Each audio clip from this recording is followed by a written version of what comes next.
All right, welcome to this very first event at a week of real world AI. Let's see if I can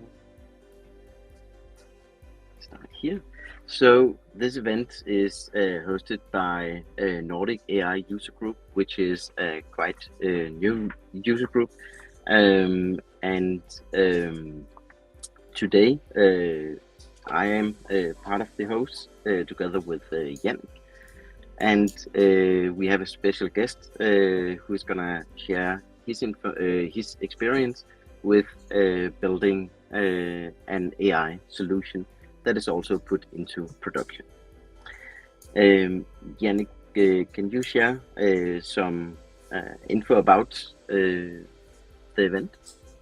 Yeah. If you're anything like we are, then you probably have heard the endless talks about AI proof of concepts, the lab tests, the experimental projects, but not nearly enough about the production-ready AI solutions in the world around us. And that's actually why we decided to create the Nordic AI User Group in the first place, and more specifically this series of events. We want to go beyond the hype and the buzzwords, where we weren't seeing any tangible or impactful AI solutions. So we created these events and we set out to find real world AI use cases, the actual implementations that are making a difference across industries and sectors today.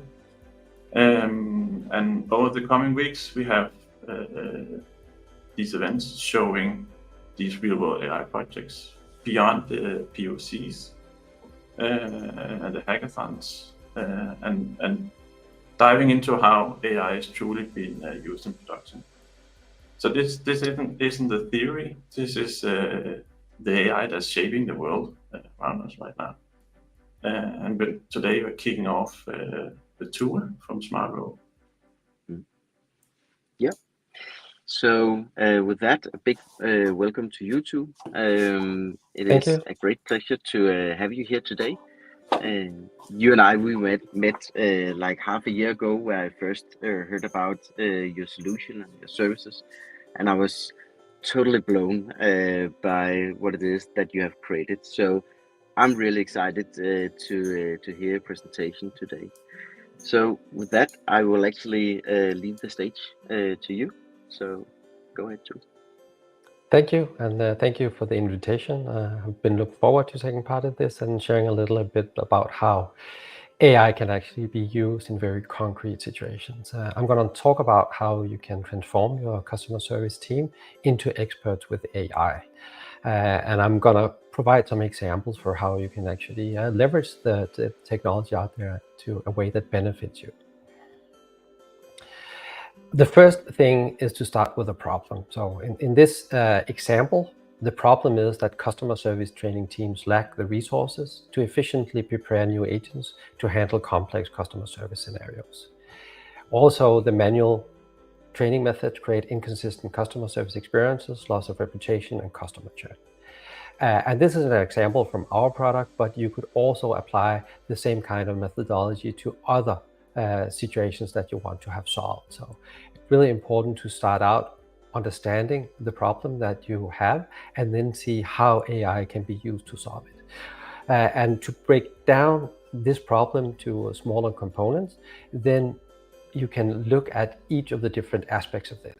So side-by-side training is time-consuming. So if we have a customer service team, let's say there are 10 people, if they hire person number 11, usually they would take one person out of production to train the new person, meaning that even though they hire one, they're actually 9 instead of 10. And that's something that, of course, the organization can feel. A problem is also when you are a customer service agent, you don't know when you're ready. You have some training material, but there is no indicator whether you're ready to speak to real customers. If I'm a contact center manager and have hired, let's say, 20, 30 agents, I don't know which one of these agents are actually ready to deal with real customers. As an agent, I also struggle to know exactly what I need to focus on to improve my skills so I can deliver a better service. And that makes me a little bit insecure because I don't know if I can answer the questions that are coming from customers. And of course, customers expect customer service agents to be experts. We also see a world where more and more conversations are being handled by chatbots. And usually a customer service agent will learn from the easy tickets. But when there are no easy tickets because they're handled by chatbots and at the same time customers expect them to be experts, it puts a lot of strain on the agent. So we need to really better prepare them so they're ready for day one.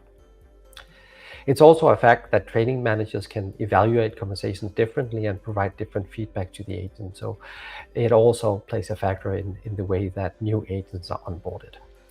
And the bottom line here is that negative customer experiences can have a high financial and reputational cost. So it's really important to focus on delivering a really good experience. And that goes through the agents, and of course, happy agents create happy customers. So here we started with the problem about training. We broke it down into smaller components, and let's see how we can do something to solve this. In this example, we are building an AI-powered chatbot that provides customer role-playing scenarios to transform any agent into an expert from day one.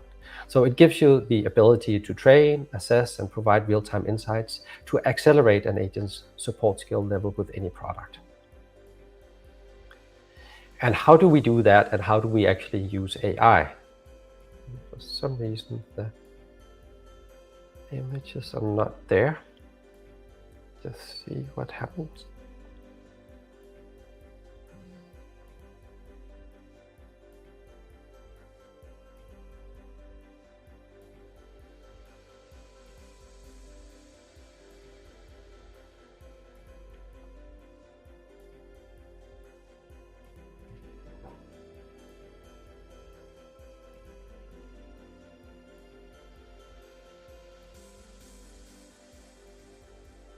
And we are back. Sorry for that little mishap. So the first thing we do here is to look at a virtual customer. So we are creating role play scenarios where a virtual customer reach out and the customer service can deal with that virtual customer. So we have created a customer here called Vivian Ward. She's 22 years old and she speaks English. And here I want Vivian to have some user traits. I want her to have an email address and a phone number. And we're actually using AI to generate it based on a model on the customers that we want to create. So when I click the generate button here, then we create some user traits. So this persona that will reach out, the virtual customer, is savvy, feisty, endearing, charming, and responsible. We also have an email address and a phone number to make it a little more realistic scenario. And then we end up with this customer that is interested in reaching out to a company. Then we create a scenario. So we have a role play scenario where Vivian Ward has an issue. And to create that, we also use AI to generate a name for the scenario. It's gonna be gift wrapping options. We can also select a channel that can be chat, it can be email, it can be phone. Then we add a default prompt. So this is the case, the issue that Vivian wants to have resolved. So in this case, she wants to know what gift wrapping options are available. She's also very picky and she demands the item is delivered in red wrapping paper with a yellow bow on it. We can also provide some information to the agent so they know how to solve this particular issue. In this case, we are providing information what gift wrapping actually includes. And all of these components are something that is generated with AI. You just click the generate button and then based on the scenario that you're creating, it is filling in the information. Now we have created a short scenario here where Vivian is reaching out, asking about gift wrapping options. We have the context that is provided to the agent. And of course, Vivian in this case is the virtual customer powered by the inverted chatbot that is reaching out and say, hi, I want to know what gift wrapping options are available. I'm very picky. I need my item delivered in a red wrapping paper with a yellow bow. And then we have Edward, who is happy to help Vivian in this case, and they have a conversation back and forth. And AI is being used to understand what the agent on the left-hand side is saying and then providing appropriate responses. And you can, of course, use AI to create customers with a history, so they could have reach out a number of times. They might be upset about long waiting times and things like that. So you can create the kind of scenarios that are difficult for agents to handle so they can be better prepared for it in the real world. When the scenario is over, then you go in and evaluate it. And again, you are applying AI to look at what was being said in the conversation, and then you can provide a summary that is going back to the agent. In this case, we can see that Edwin demonstrated excellent customer focus by addressing Vivian's specific needs and confirming the details of her request. At the bottom, there are also suggestions. So a suggestion is to acknowledge Vivian's pickiness and reassure her early on. And it becomes very concrete where it says Edward could have reassured Vivian about meeting her specific needs early in the conversation. And there is an example, I understand you have specific preferences and I'll do my best to meet them. And this is something that an agent would usually get from their manager.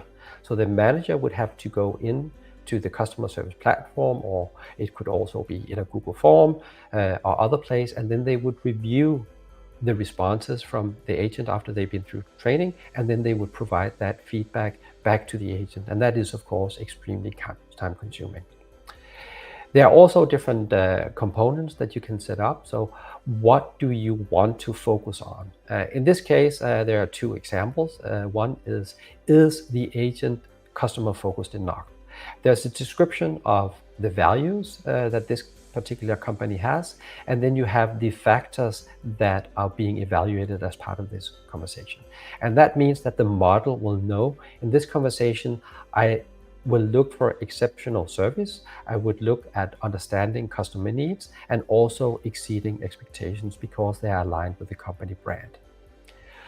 On the right-hand side, there's English proficiency, where the AI goes in and evaluates the conversations according to grammar accuracy, vocabulary range, clarity, fluency, and professionalism. And this is purely customizable because all organizations are different and want to measure things in a different way. And these AI models are quite powerful when it comes to interpreting text and then compare it to the values that you want to show to your customers. Taking this one step further, then we are evaluating the customer focus and we are providing the positive aspects of this conversation. So Edward addressed Vivian's specific needs, he ensured customer satisfaction, but he could have reassured Vivian about meeting her specific needs earlier in the conversation. Then it checks English proficiency, engagement, and also integrity. This was, of course, a really happy scenario where everything went well. We can also create another scenario. Let's say somebody bought something in Fortnite and they want to have a refund. In this case, Peter, he bought a level up quest pack and he is quite upset and he wants a refund. He doesn't want to discuss it. And if he doesn't get his way, he wants to speak to a manager. You can also, in this case, select what language the virtual customer speaks. So it could be English, Spanish, Danish, Swedish, Norwegian, whatever language you want the agents to be able to answer in. You can link it to a specific scenario. So if you have multiple brands and multiple products, this tells the AI model who is the customer actually reaching out to, so they're not saying something that can confuse the new agents.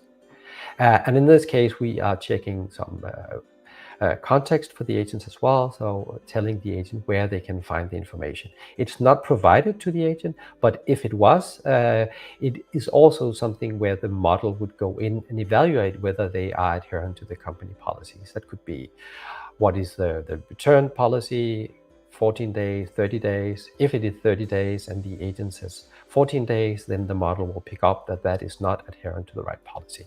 And that's also something that the AI models are extremely good at doing. In this example, Edward is trying to help Peter. And as you can see, Peter is quite upset about the experiences that he had. And he wants to talk to a manager and he wants to get his money back. But this cannot be achieved in this case because the level up quest pack is not part of the items that can be refunded. So when we're done with this conversation, we get a less happy summary. In this case, the agent demonstrated some level of engagement and patience, but failed to show adequate empathy and persuasiveness. The communication was clear, but lacked a customer-centric approach. There are also some very clear suggestions for providing alternative solutions or escalate the issue properly. There's also utilizing available resources more effectively. And an example that Edward could have said is, I will check our internal resources to see if there are any exceptions or special cases we can explore to assist you. And that, of course, gives an agent guidance for what they can do in the next situation to solve this in an even better way. And just like in the other example, we are also evaluating some parameters here: communication, empathy, patience, persuasiveness, questioning, and resource utilization. And the agent didn't do a very good job. So if I was Edward's manager, I would probably not set him live on real customers right now, because he is not going to provide a really good experience. And that means that I can go back, I can give him some more training, and then I can give another few scenarios where he can prove that he has actually improved the way that he's dealing with customers. Finally, we can also go in and we could look at performance analytics. So we can apply a model and look at how has the agent responded to previous conversations in the platform. So on the left-hand side, we have a skills radar that is built out of the different soft skills that you want to have evaluated.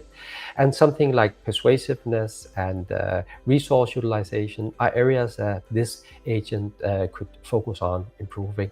The same goes for empathy. So there's a graphical representation where you can easily see what is it that I need to focus on to become better at. I can also see some positive traits on the right-hand side. There was a couple of scenarios, and then I actually ended up with a scenario on 9.8 in the gift wrapping option. So Edward did a pretty good job, and he has definitely improved over time. He started out with a 4. He got 4.3, and now he has 9.8 and a nice gold medal. So it's also something that is motivating for agents to get these achievements as they are progressing through the product. What are the benefits of utilizing technology in this way? So agents can make mistakes without any customer impact. Agents also know what kind of customers they can expect to deal with, something that can be quite scary for new agents. They also know what kind of questions they can expect those customers to pose. They also know when they're ready to handle real customer conversation, and especially empowering agents to know that they are ready for real customers is something that makes their job much more enjoyable for them, because many agents have been in situations where they were put on the front line and they weren't quite ready, and that resulted in a situation where they didn't feel good about the service that they were delivering, and the customer didn't get the help that they expected. Managers also know which agents are ready and which agents need more training, and evaluation is instant and uniform across agents. So in this case, we actually eliminate all the side-by-side training. We ensure that this happens right away and the feedback is given to the agents without the manager having to be involved. And that means that in this case, we can see one customer that is saving 70 hours a week. And they're doing this by utilizing AI, by taking over some of the manual tasks that they did before. So the previous process was for agents to go into a Google form and answer a question. That question and answer would then go into a Google Sheet, and then the training manager would go through the Google Sheet, and then they would rate the agent performance and grade it on 26 different parameters. After that, they would give direct feedback to the agents. And they actually did that twice. They did it on the first day the agent started, and then on the 4th day when they had completed training to see if there was a positive development in the agent skills. And of course, not having to spend the time on these manual reviews, providing feedback, gives a lot of time back to the organization that can be used to focus on other things. So AI can definitely move some resources around and also take over some very manual jobs that can be done better and more efficiently by AI. And of course, agents, they find having conversations with virtual customers much more engaging and fun than previous training methods. If you've ever been in a training scenario and you had some material that you had to read and review and understand, and then a multiple choice test or even answering questions in a form, it's not a lifelike scenario. You learn much better by actually doing, and this is where AI can come in and play the role of the customer and then create a fun scenario for agents. AI in CX report came out recently, and there's a really interesting quote that I wanted to bring today, and that is that companies willing to invest in and experiment with AI are setting the stage for the future of customer experience. And it's one that is more dynamic, personalized, and responsive than ever before. The landscape is being reshaped in real time with AI as the key differentiator. So it's really important to see AI as something that can assist the organization. It can be in regards to what a manager is doing. It can be in regards to what agents are doing. And other examples where AI can be really beneficial for agents, it is creating summary of conversations with customers. It can be used for translations, and it can also be used to identify contact reasons. And finally, you can go in and analyze contacts that have arrived within a certain period, and you can see why our customers contacting you. And that's something that would previously have been a very boring and manual task that can be automated and actually happen in a matter of minutes right now. So the key takeaways that I want to leave you with today is to start out by understanding what problem you want to solve. And I see a lot of organizations that start with AI, and then they look at what problem can we solve with AI. And that inherently creates some challenges. So it's much better to start out seeing what are the different things that we're doing and what could we actually do to solve them. And you do that by starting by identifying manual tasks and see which one of those can actually be solved with AI. And look in your organization and see what are people actually doing. Look at what ChatGPT and other providers out there can do and see, is there a way where this manual task can actually be accomplished by a model? Because if you invest time in setting that up, you get a lot of time back because you don't have to do it manually anymore. It's also a good idea to start small and find one use case and then measure the results of what you implement there and iterate and improve it. And when you have found one process or a few processes in your organization that you have applied AI to, you can copy that and then you can also refine the implementations that actually works. So this is a process that will go on from now on and probably forever, which is really a good thing. And now I would like to open up for questions from the chat or of any of the other panelists. Yeah, thank you so much, Tue. That was really great and really interesting to see how far you have come with this and how you use AI as the key differentiator in the solution. A question. So if you were to build this again, would you do something different in the way that you're using AI for this? Probably. The way that we're doing it right now, we are really focusing on data privacy. So when you use these models, a lot of organizations don't want to share their data. They don't want to have their data used to improve the models. So we've set it up in a way where it is using OpenAI through Azure in Europe, meaning that we can actually set a flag so it's not using our data. We've also set it up in a way where it only uses the data transactional as the scenario is being played out. So we're not sending all our data to the model and then getting information back. So it's a RAG process that we're using. And of course, it takes a long time to arrive on that solution and find out what works and what doesn't work. I think if we could go back, we would probably spend a little more time on the prompts that we're using to both generate the virtual customers, but also to the evaluation, because the evaluation is really key in providing a solution to customers where they can eliminate some of the manual tasks. And it took a little while to actually understand exactly how we could solve it with the technology. And my recommendation for speeding up that process is to speak to your customer. So get the product that you're working on into the hands of either early adopters or existing customers and get their feedback so you can use that feedback and actually improve it. And that's also something that we have seen, that the people that are using it, the different organizations, are providing a lot of feedback on how we can leverage AI to better meet their needs and expectations. Mm-hmm.